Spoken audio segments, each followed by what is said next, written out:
ఎటుపోయిన CM Revanth సభ కోసం మధిరలో భారీ ఏర్పాట్లు జరుగుతున్నాయి. మధిర చరిత్రలో నిలిచిపోయేలాగా సభ ఉంటుందని డిప్యూటీ సీఎం భట్టి విక్రమార్క అంటున్నారు. ఇదే వేదికపై నుంచి రైతు భరోసా నిధులని సీఎం విడుదల చేస్తారు. భరోసా సంగతి దేవుడెరుగు. ముందు మధిరలో ఒక్క ఊర్లో అయినా 100% రుణమాఫీ అయిందా నిరూపించాలని బీఆర్ఎస్ నేతలు సవాల్ చేస్తున్నారు.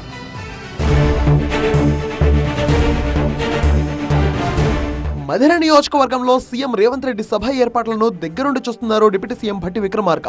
మధిర నుంచే వానాకాలం పంటకు రైతు భరోసా నిధులు విడుదల చేయబోతున్నారు. చింతకాని మండలం లచ్చగూడెం రెవెన్యూ గ్రామంలో నిర్వహించనున్న బహిరంగ సభకు అనువైన స్థలాన్ని భట్టి విక్రమార్క పరిశీలించారు. IIHM స్టూడెంట్స్ ప్రపంచం మొత్తం ఉద్యోగాలు చేస్తూ లక్షల్లో జీతాలు సంపాదిస్తున్నారు. ఇప్పుడే చేరండి international institute of hotel management. Jagannathapuram Matkepalli cross road సమీపంలో ప్రతిపాదిత సభా ప్రాంగణాన్ని సందర్శించి సభ నిర్వహణకు అవసరమైన ఏర్పాట్లు, ప్రజల రాకపోకలు, పార్కింగ్, భద్రతా ఏర్పాట్లపై అధికారులతో సమీక్ష నిర్వహించారు. సభ విజయవంతం కోసం జిల్లా యంత్రాంగం విస్తృత ఏర్పాట్లు చేస్తోంది.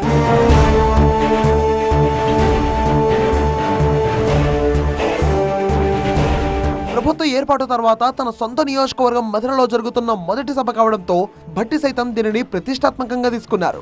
మధిర చరిత్రలో నిలిచిపోయేలా 2 లక్షల మందితో సభ జరపాలని, జన సమీకరణకు కేడర్కు దిశానిర్దేశం చేశారు. ఎక్కడా లోటుపాట్లు రావద్దని, రైతులు, ప్రజలకు రవాణా పరంగా ఎలాంటి ఇబ్బందులు కలగకుండా కాంగ్రెస్ శ్రేణులు మైక్రో ప్లానింగ్ చేసుకోవాలని సూచించారు.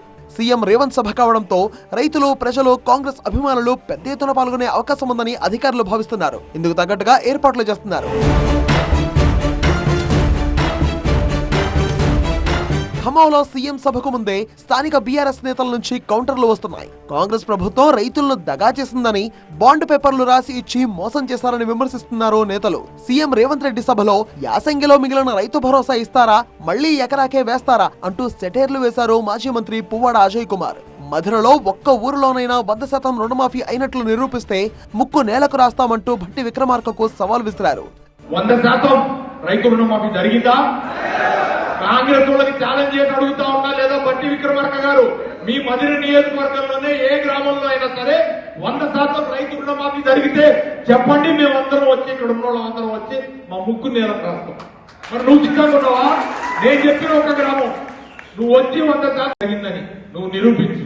సీఎం సభకు ముందే ఖమ్మం గుమ్మలో మాటలు తూటాలు పేలుతున్నాయి. మరి ఈ నెల 30వ తేదీన జరిగే సభలో కాంగ్రెస్ నుంచి ఎలాంటి కౌంటర్లు వస్తాయో చూడాలి.